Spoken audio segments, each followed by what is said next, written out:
ये आकाशवाणी गोरखपुर है। अब आप प्रमोद कुमार सिंह से क्षेत्रीय समाचार सुने।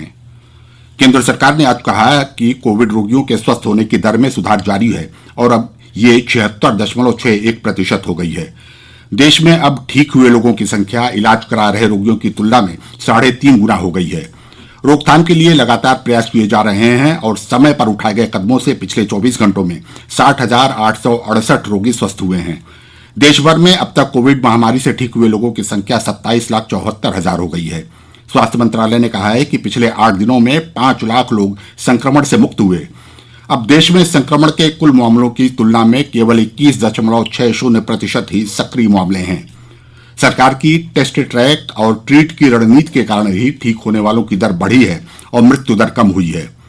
इस समय भारत में संक्रमण से होने वाली मौतों का प्रतिशत 1.79 है, जो विश्व के अधिकांश देशों की तुलना में बहुत कम है। भारतीय चिकित्सा अनुसंधान परिषद ने बताया है कि पिछले 24 घंटों में 8,46,000 से अधिक परीक्षण किए गए। अब तक 4,23,00,000 टेस्ट किए जा चुके हैं। जांच के लिए प्रयोगशालाओं की संख्या बढ़ाई जा रही है। इस समय कुल 1,587 प्रयोगशालाओं में जांच हो रही है। इनमें से 1,004 सरकारी और 583 निजी प्रयोगशालाएं हैं। आकाशवाणी से विशेषज्ञों की सलाह श्रृंखला में कोविड-19 के बारे में वरिष्ठ चिकित्सकों का परामर्श प्रसारित किया जाता है। आकाशवाणी से बातचीत में नई दिल्ली के Sitaram Bhartia institute of science and research के वरिष्ठ परामर्शदाता डॉक्टर अमरचंद बजाज ने कोरोना वायरस की रोकथाम के लिए स्वच्छता के महत्व को बताया। जब तक हमारे पास इनकी ट्रीटमेंट वैक्सीन या मेडिसिन के रूप में ना निकले, तब तक हमें जो प्रिकॉशनरी मेजर्स हैं वो फॉलो करने हैं। जहां जरूरत ना हो उसमें घर से बिल्कुल बाहर ना निकले, कोशिश करें कम से कम बाहर निकलना है। और जबकि निकलना भी पड़ा घर से बाहर, तो कोशिश करें कि जहां आप 2 लोग खड़े हैं, चलो 2 मीटर दूर खड़े रहें, नहीं तो कम से कम 1 मीटर दूर खड़े रहें। दिल्ली के लोकनायक जयप्रकाश नारायण अस्पताल के डॉक्टर नरेश गुप्ता ने कहा कि कोविड-19 से संक्रमित अधिकतर लोग घर में ही क्वारंटीन होते हैं। बहुत कम लोगों को अस्पताल में भर्ती होने की जरूरत पड़ती है। 80% में तो ऐसी भी तकलीफ नहीं करते हैं या इतनी हल्की करते हैं कि लोग घर पे ही ठीक हो जाते हैं। 10-15% में उनको अस्पताल जाके कुछ दवाई दी जाती है और वो सेटल हो जाते हैं। 5% या उससे कम वाले हैं जो कि दाखिल होना पड़ता है।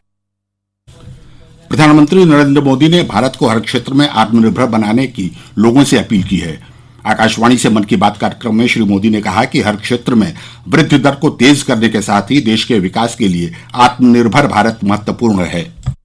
आत्मनिर्भर भारत अभियान में वर्चुअल गेम्स हो, टॉयज का सेक्टर हो, सबने बहुत महत्वपूर्ण भूमिका निभानी है और ये अवसर भी है। जब आज से 100 वर्ष पहले असहयोग आंदोलन शुरू हुआ तो गांधी जी ने लिखा था कि असहयोग आंदोलन देशवासियों में आत्मसम्मान और अपनी शक्ति का बोध कराने का एक प्रयास है। आज जब हम देश को आत्मनिर्भर बनाने का प्रयास कर रहे हैं तो हमें पूरे आत्मविश्वास के साथ आगे बढ़ना है। हर क्षेत्र में देश को आत्मनिर्भर बनाना है। श्री मोदी ने कहा कि नई पीढ़ी में नवाचार और समाधान के क्षेत्र में बहुत कुछ करने की क्षमता है और हमें बेहतर कल के लिए इसका उपयोग करना होगा। प्रधानमंत्री ने कहा कि इस महीने के शुरू में आत्मनिर्भर भारत ऐप नवाचार चुनौती में देश भर के युवाओं ने बहुत ही उत्साहपूर्वक भाग लिया। मुख्यमंत्री योगी आदित्यनाथ ने कहा है कि अयोध्या में राम जन्मभूमि पर राम मंदिर निर्माण शुरू होने से पूरा देश गौरवान्वित है। ये मंदिर निर्माण का ही नहीं बल्कि देश में नए युग का शुभारंभ है। मुख्यमंत्री आज गोरखपुर के गोरखनाथ मंदिर में ब्रह्मलीन महंत दिग्विजयनाथ और महंत अवैधनाथ के पुण्यतिथि समारोह के उद्घाटन कार्यक्रम को संबोधित कर रहे थे। उन्होंने कहा कि लाखों श्रीराम भक्तों के बलिदान के बाद आज इस शुभ कार्य का मार्ग प्रशस्त हो सका है। राम का कार्य लोक कल्याण का कार्य है। इस दृष्टि से राम मंदिर निर्माण को लोक मंगल का सर्वोत्कृष्ट कार्य कहा जा सकता है। बहराइच जिले के पयागीपुर क्षेत्र में हुई सड़क दुर्घटना में 5 मजदूरों की मौत हो गई। बिहार के सिवान जिले से 16 मजदूरों को ला रहा एक वाहन आज तड़के पयागीपुर चौराहे पर खड़े एक ट्रक से टकरा गया। 2 लोगों की मौके पर ही मौत हो गई जबकि 3 लोगों ने अस्पताल में इलाज के दौरान दम तोड़ दिया। दुर्घटना में घायल लोगों का जिला अस्पताल में इलाज चल रहा है।